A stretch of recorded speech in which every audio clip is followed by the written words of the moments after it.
region of the world, and to stand up to governments and institutions and make them accountable. Ladies and gentlemen, Jane Fonda.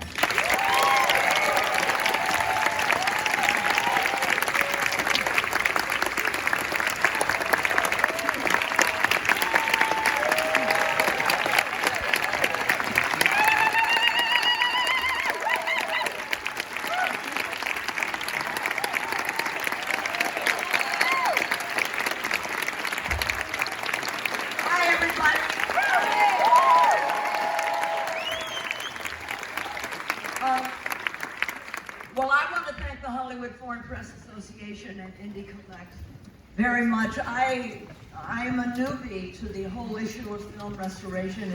It kind of happened by accident. They invited me to this thing at the downtown. You saw me up there on screen.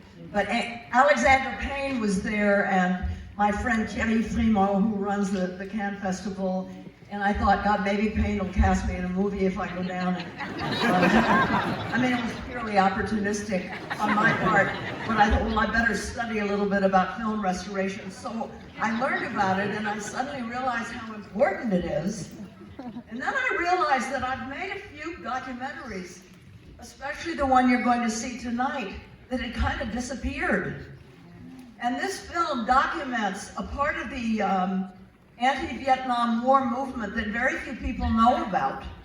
And we believe that it was disappeared deliberately by President Nixon because if you've read any of the Watergate tape, the White House tapes, it was the movement within the American military that concerned him the most and got him the most riled up. And so when this opened in DC in 1971, I believe, maybe early 1972, it just disappeared. So to have it restored and preserved is I think, a very important thing. I want to also thank David Zeiger, my friend David Zeiger, who's here, and the Academy Film Archive for loaning the master film elements to Indie Collect. It's Randy Haberkamp, Mike Pogo, and Ed Carter. And of course, Sandra Schulberg, who has become a dear friend of mine from Indie Collect. I'm just really, really grateful. Now, before we show the film, if you don't mind, I'm going to take a few minutes to kind of create the context. This is a pretty shoddy operation here. I'm just kidding, but I mean, I like that you put the money in restoration and not in Cody and Harper Mike. Dissent within the American military started in the mid-60s, mainly as random individual acts. And it wasn't until after the Tet Offensive that things began to change. Dissent was no longer a matter of individual acts. GIs, GI, it stands for government issue, you know, like a thing. GIs were considered things. They began to organize, not just around the growing anti-war sentiment within the military, but in response to the undemocratic nature of the military system itself. For example, how do you know? You were there, see? I had no idea till I started traveling around the country and visiting military bases. The U.S. Code, Uniform Code of Military Justice, which, by the way, was created during the time of George Washington and is pretty medieval in terms of law. This is what it says. Your commanding officer can bring charges against you, appoint your military council, select the court-martial jury. This is sounding like William Barr. And even approve or disapprove of the verdict and sentence. Our favorite saying in the GI movement back in the 70s was, military music. You got the time. Military justice is to justice as military music is to music. Soldiers questioned why, once conscripted, they were deprived of the very rights they'd been asked to defend, the right to speak freely, petition, assemble, publish. And when they claimed those rights, unjust punishments were meted out with no legal recourse. As I became involved in the GI movement, I started to understand the class significance of this movement. See, the vast majority of the civilian anti-war movement were white and middle class, but the GI movement was made up of working class kids, sons and daughters. There were 10,000 women in the military service at the time.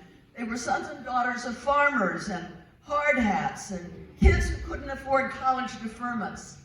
And a preponderance of them were rural and urban poor, particularly Black and Hispanic. Now, they represented a definite minority, there's no question about that.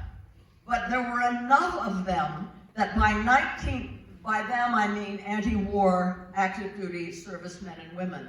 Enough of them that by 1971, the Army reported almost a 400% increase in AWOLs, away without leave, illegal departures, in other words, AWOLs, in 5 years, a 400% increase in 5 years.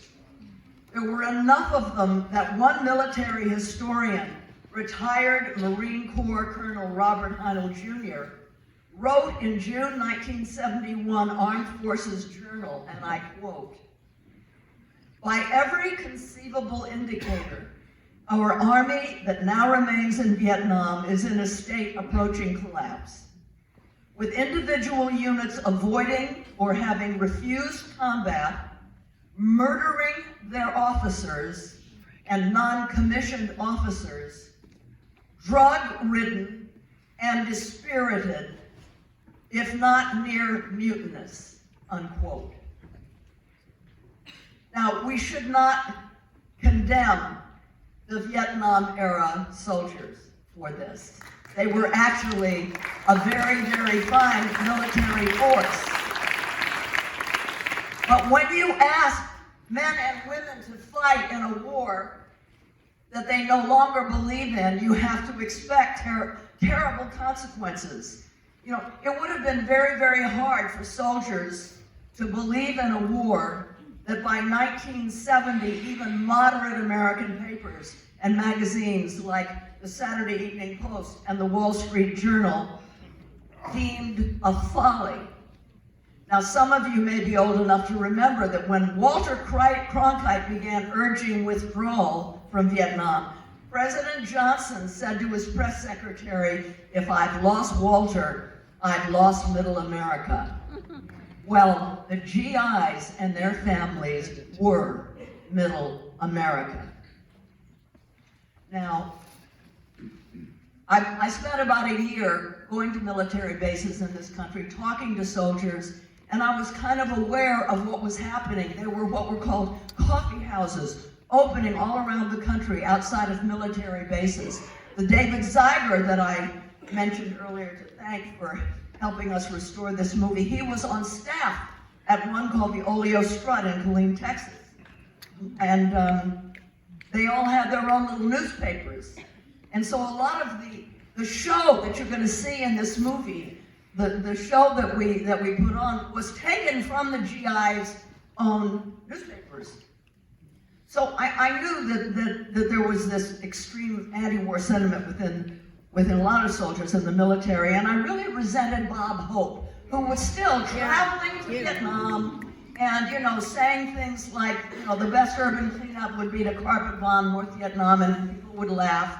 And it just seemed wrong. And so when a major hero within the GI movement, Dr. Howard Levy, came to me, I was filming Clute, and Donald Sutherland and I were sitting in a room, and Howard Levy came and he said, "How about doing a counter Bob Hope anti-war tour for soldiers and call it F.T.A. Fuck the Army."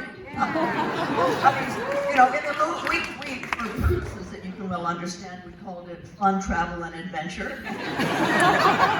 Or Free the Army. But there was a GI newspaper called F.T.A, Fuck the Army. And so we really responded to Howard suggesting this, and a year later, off we went. I hope you enjoy.